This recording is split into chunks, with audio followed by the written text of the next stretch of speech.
O programa de hoje é a respeito da ADPF que está sendo debatida no Supremo Tribunal Federal a respeito da descriminalização do aborto.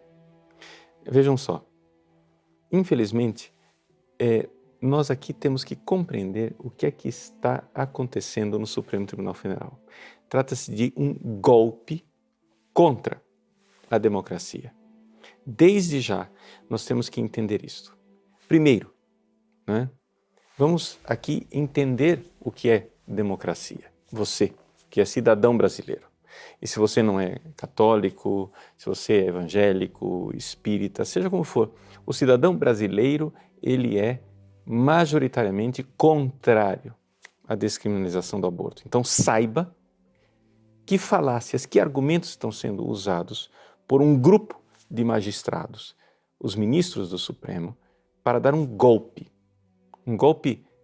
fatal, mortal, não somente nas crianças que serão abortadas, mas na democracia do nosso país. Deixa eu explicar para você. Só existe democracia se o povo, o cidadão, tiver algum poder de influência direto nos poderes constituídos. Não somente isso. Só existe democracia se esses poderes constituídos não tiverem o poder absoluto. Ou seja, se houver alguém que ponha em xeque, que haja contrapesos, para que esses poderes não sejam poderes que impõem a sua vontade ditatorialmente. O que acontece é o seguinte, é que nós estamos vendo um movimento jurídico, não somente entre juízes, não, nas faculdades de direito, e um movimento jurídico que está sendo implantado no mundo inteiro para tirar do povo, da democracia, a autonomia de decidir. Nós estamos perdendo aquilo que se chama de Estado de Direito, onde nós temos um povo que é governado por leis e não pela vontade de pequenos tiranos ou grandes tiranos, de déspotas que, a partir do seu próprio alvitre, dizem o que é certo, o que é errado, o que é legal e o que é ilegal. O Estado de Direito consiste nisso. Ou seja, o povo do qual provém o poder, a raiz do poder de uma democracia, o povo, ele decidiu, vamos fazer uma Assembleia Constituinte. E assim foi feito no Brasil. Nós tivemos uma Assembleia Constituinte, essa Assembleia nos deu uma Constituição, e essa Constituição é aquilo que garante, as nossas liberdades democráticas. A partir disto, então existe uma divisão de poderes. Desculpa eu estar dando aula de coisas óbvias, mas nós precisamos entender que quando nós elegemos um presidente da República, nós não estamos elegendo um ditador que tem todos os seus poderes e ele faz o que ele quiser. Não. O presidente da República terá o seu poder limitado pelos outros poderes. E se ele não agir bem, existe o impeachment, o impedimento previsto para isso. E se ele fizer coisas que os outros poderes veem que são decisões problemáticas, o legislativo pode deter o presidente da República, o judiciário pode deter. Mas a pergunta é a seguinte, e é isso que nós estamos vivendo no nosso país: quem vai segurar o Supremo Tribunal Federal? Eu não sei se você se recorda, mas eu vou recordar você esse pequenino trecho de uma declaração do ministro Fux, em que ele, pasmem, o ministro do Supremo, ali, em público, diante da atual presidente do Supremo, ele diz, com cara de pau, que uma vez investidos no cargo, nós, ministros do Supremo, não devemos satisfação a mais ninguém. Como assim, ministro? A mais ninguém. Você não acredita? O padre está exagerando? Ouça o próprio ministro. Assista o trecho desse vídeo. E como nós não somos eleitos, nós temos talvez um grau de independência maior, porque não devemos satisfação, depois da investidura, a absolutamente mais ninguém. Depois da investidura, a absolutamente mais ninguém. Você viu? É isso que ele diz. Mas não somente. Ele diz que os ministros do Supremo devem trazer para si questões que não serão nunca aprovadas no Legislativo. Veja só, nesse outro trecho que você vai assistir agora, ele explica, né, que ele e os ministros, seus colegas, pelo jeito, porque se a presidente está lá e nada diz, e outros ministros parecem ser do mesmo parecer, né, ele diz com toda clareza que questões como o aborto, o casamento gay, são questões polêmicas. E o Legislativo não está disposto a pagar o preço social. Ora, ministro, sabe o que quer dizer o preço social? Quer dizer o seguinte, nós estamos numa democracia. E quem decide isto deveria ser o povo, mas parece que não é isso que o ministro Fux pensa. Vamos assistir.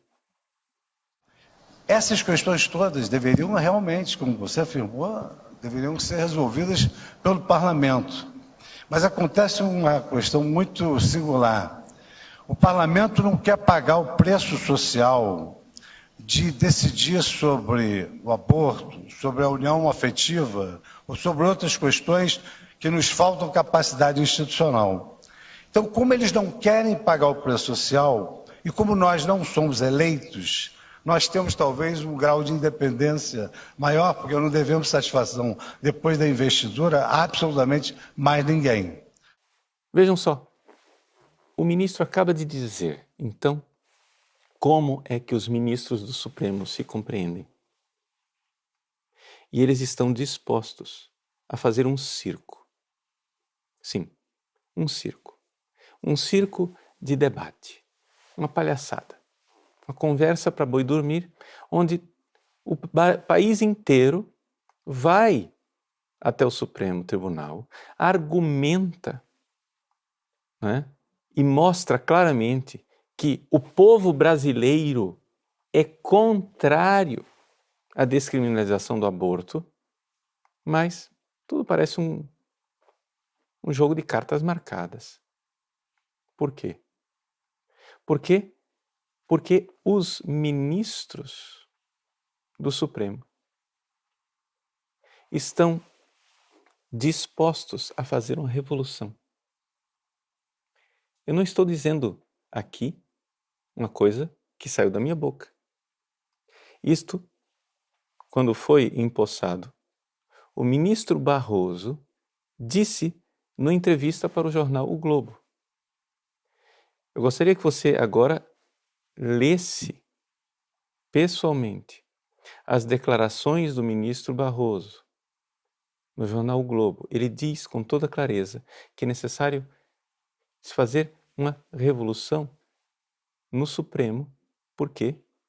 Porque o Supremo deve garantir que minorias tenham seus direitos respeitados, e ele cita claramente como exemplo o caso da aprovação do aborto nos Estados Unidos. Vejam só, o caso da aprovação do aborto nos Estados Unidos, segundo ele, seria uma das coisas que precisam fazer parte desta revolução no Supremo Tribunal Federal. Leia você mesmo a declaração do ministro Barroso.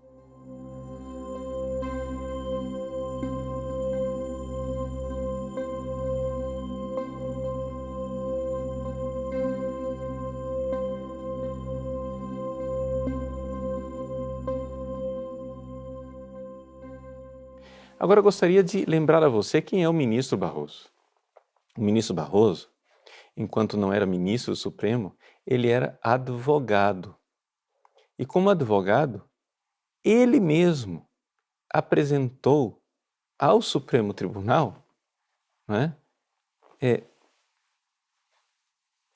pedidos para a legalização do aborto. Ele já disse a que veio. Ele trabalhava para ONGs que eram favoráveis à descriminalização do aborto. Portanto, nós não estamos falando aqui de uma pessoa imparcial. Não, com toda a parcialidade do mundo. Portanto, o ministro já disse, já declarou publicamente que ele está decidido. Em entrevista pública, ele já disse que é inaceitável que no Brasil o aborto seja criminalizado. E ele acha que isso é uma questão de intolerância. Vejam só qual é a posição do ministro Barroso. Criminalizar a mulher que não quis, não pôde muitas vezes ter o filho, é uma escolha absurda que, a meu ver, viola a dignidade da mulher, sem mencionar que num país como o Brasil, o fato de você criminalizar impede que as mulheres pobres utilizem o serviço público. Pode pregar para que não se faça. Agora, criminalizar a posição do outro é uma forma autoritária e intolerante de viver a vida. Nós precisamos derrotar isso. Agora, de onde vem tudo isso?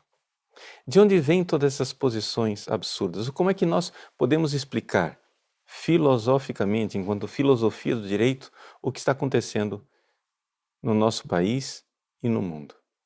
O que está acontecendo, meus queridos, é a destruição da democracia. Vamos lá. Como é que se compreende o direito no nosso país?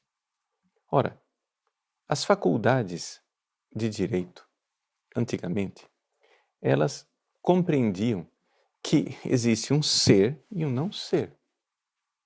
O ser humano, por exemplo, ele tem dignidade. E tirar a vida do ser humano inocente, isto é algo objetivamente imoral. Isto aqui se chamava direito natural. Ou seja, o direito à vida era uma realidade que qualquer faculdade de direito admitia isso, não era concedido pelo Estado. Não era concedido nem mesmo pela autoridade constituinte. Ou seja, não é um grupo de iluminados em Brasília que irão votar se eu tenho ou não tenho direito à vida. O direito à vida é uma realidade inquestionável. Portanto, tirar a vida do inocente é algo claramente imoral. Não é que nós estamos dizendo assim, o direito à vida é só para alguns. Não. Vejam o princípio. Tirar a vida do inocente é sempre e em qualquer situação algo profundamente imoral. Outra coisa é nós dizermos que, por justa e proporcionada legítima defesa, eu termino tirando a vida do injusto agressor. Vejam, uma coisa é a vida do inocente, outra coisa é a vida do injusto agressor. Uma pessoa está me agredindo injustamente. Ele está entrando na minha casa, querendo tirar a minha vida. Eu tenho o direito, não é, de uma legítima e proporcionada defesa. Ótimo, isso todos reconhecem, isso está no ser das coisas.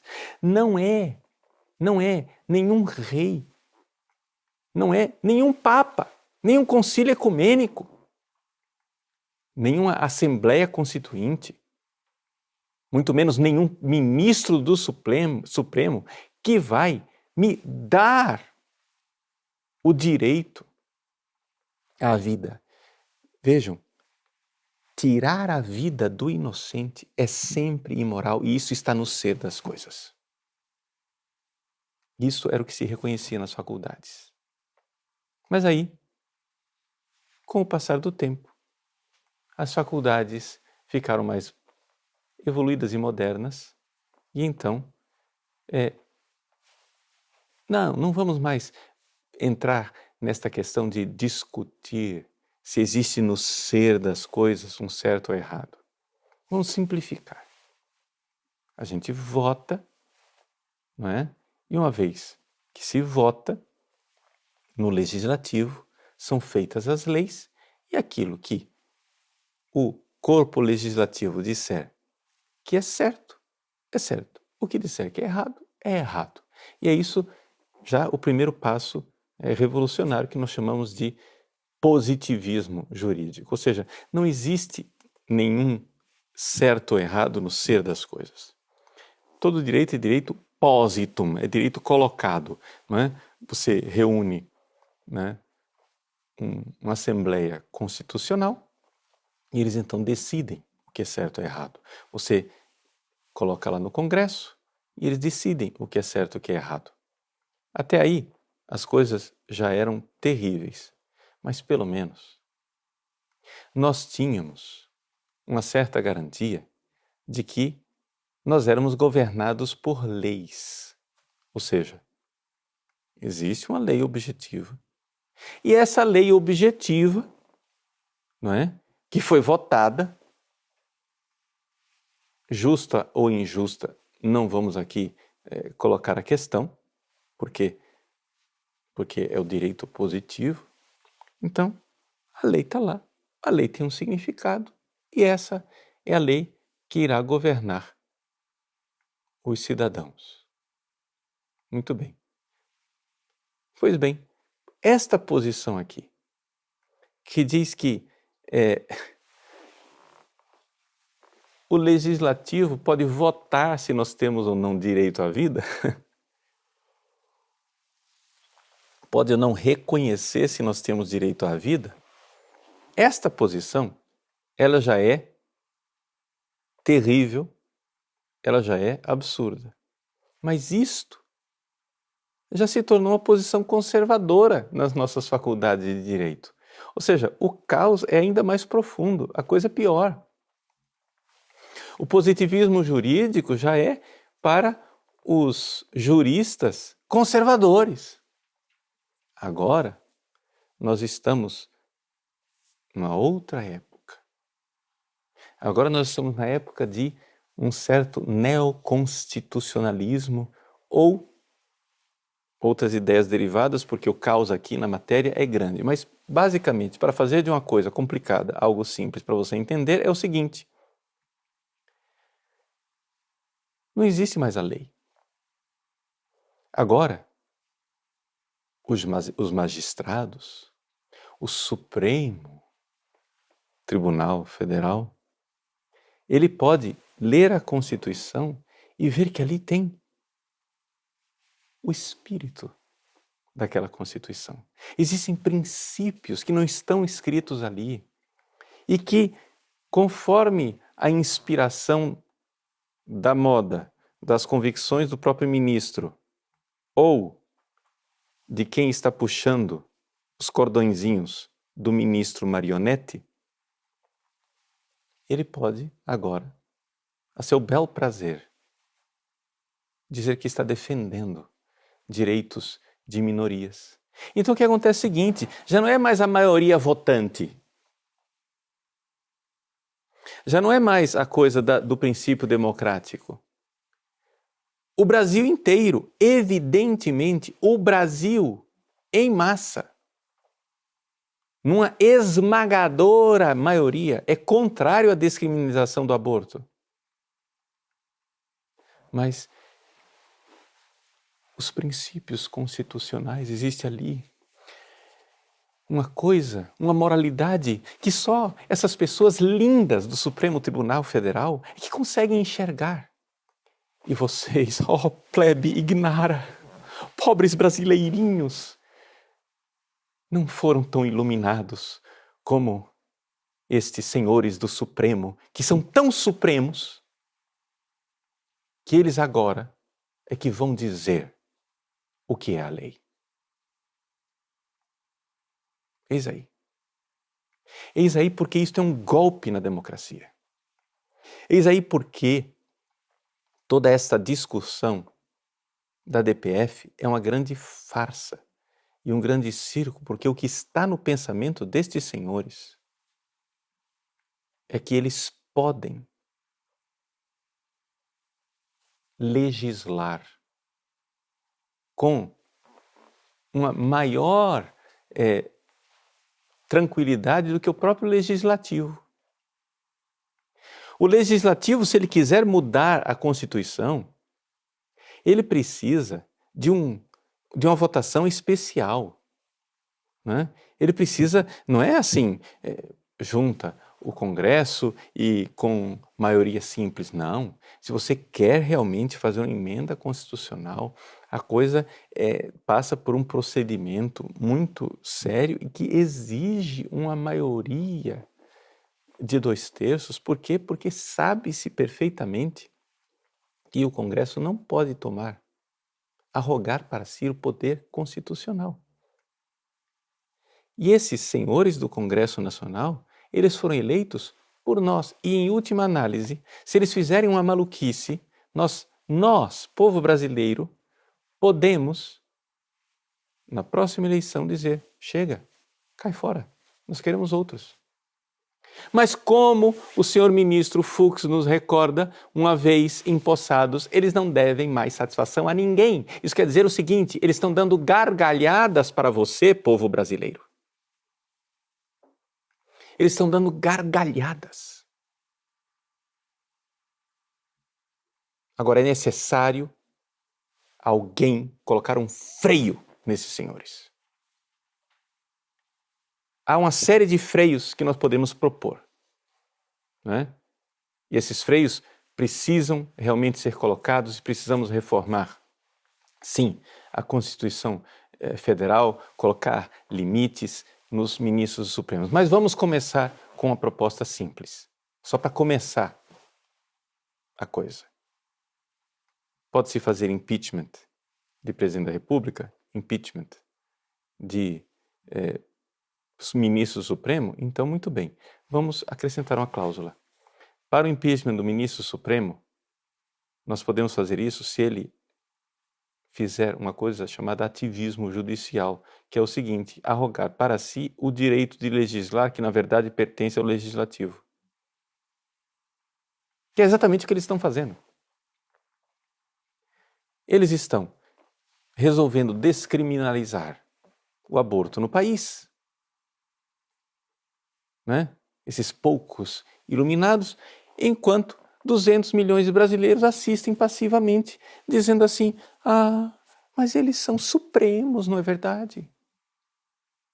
Eles não devem satisfação a ninguém. Como não devem satisfação a ninguém? Devem satisfação a nós, povo brasileiro. E, portanto, se eles têm uma função, que é interpretar a Constituição, uma coisa é interpretar a Constituição, né? Como se interpreta um texto. Outra coisa é você ficar adivinhando um espírito atrás da Constituição, que na verdade nada mais é do que o arbítrio e a ditadura de algumas poucas pessoas que querem tomar o poder, quando o que nós, povo brasileiro, queremos é uma democracia. Então, vejam, é essa a realidade que está acontecendo debaixo dos nossos olhos. Esta nova visão do direito, né? Como se dissesse assim: eu tenho um documento, né? Um documento escrito por alguém, escrito pelo Papa, Concílio Vaticano II, ou um documento escrito por você, pela sua mãe, sei lá quem. E naquele documento você diz assim, claramente: eu jamais realizaria um aborto. Você diz na sua carta, mas alguém chega e interpreta e diz: não, mas é que ele disse isso, mas o espírito do que ele estava querendo dizer é uma outra coisa. É ridículo, se não fosse alarmante e terrivelmente perigoso para as nossas liberdades democráticas.